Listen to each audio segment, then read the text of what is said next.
In the late summer of 1944, with Allied forces sweeping across France, a spirit of intoxicating optimism filled the air. The war in Europe, it seemed, was hurtling towards its end. From this hope, a plan was born. A single audacious stroke designed to break the German war machine and bring the boys home by Christmas. It was called Operation Market Garden, a name that belied its sheer terrifying ambition. This was to be the greatest gamble of the Second World War. A thunderous aerial armada would deliver an entire army behind enemy lines, seizing a series of vital bridges across the Netherlands. This 60-mile corridor, a carpet of airborne troops, would open a gateway directly into Germany's industrial heartland. It was a plan that relied on speed, on surprise, and on the flawless execution of every single detail. But in war, nothing is ever flawless. High in the Allied command, confidence was soaring. Yet buried beneath the bold pronouncements and meticulously drawn maps, a shadow was gathering, a dark premonition that this daring leap of faith could just as easily become a fall from grace. The stakes were nothing less than the fate of the war itself. On the morning of September 17th, the skies over England roared to life. Over 2,000 aircraft, bombers, transports, and gliders formed a colossal stream stretching for miles, a river of steel and men flowing towards occupied Holland. Inside these rattling fuselages sat over 35,000 soldiers from the American 82nd and 101st Airborne, the British 1st Airborne, and a Polish parachute brigade. They were the tip of the spear, the airborne carpet meant to pave the way for the ground forces of Operation Garden. For the men inside, it was a mixture of adrenaline and nervous silence. They checked their gear one last time.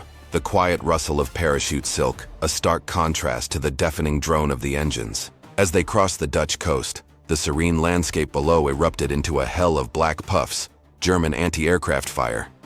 The sky became a deadly obstacle course. Yet the armada pressed on. Then, the jump lights turned green. One by one, then in waves, thousands of figures spilled into the sky, their parachutes blossoming like a sudden defiant forest over enemy territory. It was a sight of terrifying beauty, the largest airborne assault in human history. Their mission was clear: seize the bridges at Eindhoven, Nijmegen. Almost immediately, the perfect plan began to unravel. While the southern landings at Eindhoven and Nijmegen met with initial success, the situation at the northernmost objective, Arnhem, turned grim. The British paratroopers, landing several miles from their target, were met not with the scattered and demoralized garrison they expected, but with something far more lethal. They ran headlong into the hardened veterans of two SS Panzer divisions, the 9th and 10th, which Allied intelligence had mistakenly reported as being far away, refitting, and in poor condition. How could this be? These elite German units, equipped with formidable Tiger and Panther tanks, were supposed to be somewhere else entirely. Instead, they were right here, perfectly positioned to crush the lightly armed paratroopers. The British gliders, carrying their precious jeeps and anti-tank guns, were smashed to pieces on the landing zones. Radios, essential for communication, failed catastrophically, leaving scattered units isolated and blind. The element of surprise, the cornerstone of the entire operation, had vanished. As the paratroopers fought their way through the unfamiliar Dutch streets, a chilling question began to form in the smoke-filled air. Was this just catastrophic bad luck, or did the enemy know they were coming?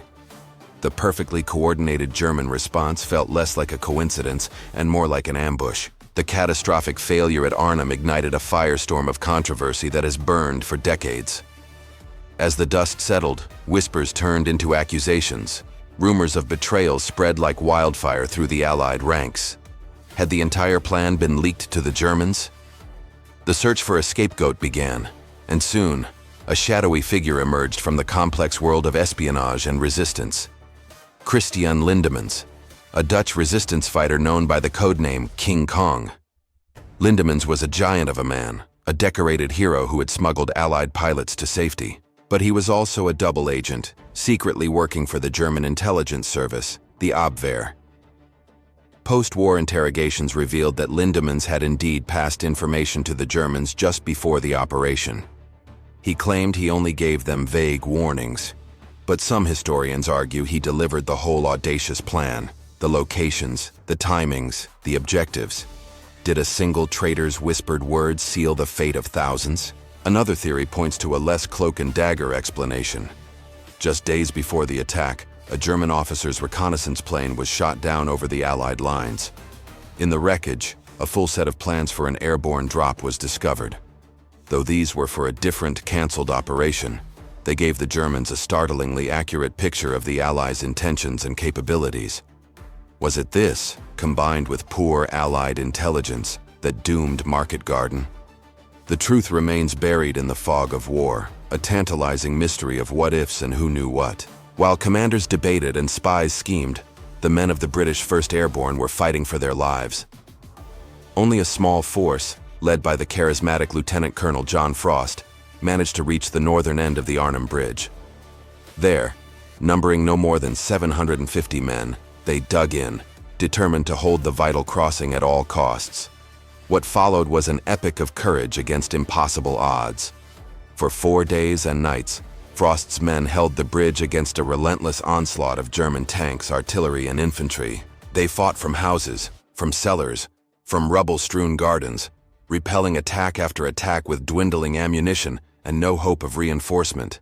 The ground forces of Operation Garden, the armored column meant to relieve them, were bogged down miles to the south, fighting their own desperate battles. The paratroopers at the bridge were completely surrounded. Food and medical supplies ran out. The radio was silent, yet they fought on.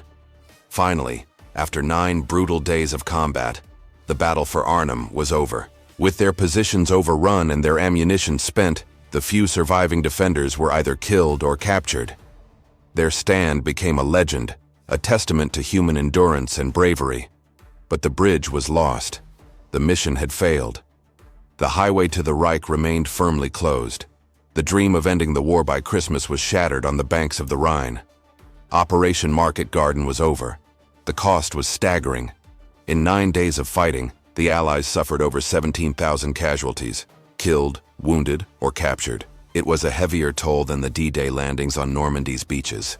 For the Dutch people, who had celebrated the arrival of their liberators with open arms, the failure ushered in the brutal Hunger Winter, a period of terrible famine and German retribution. In the aftermath, the recriminations flew. Field Marshal Montgomery, the architect of the plan, defended it as 90% successful.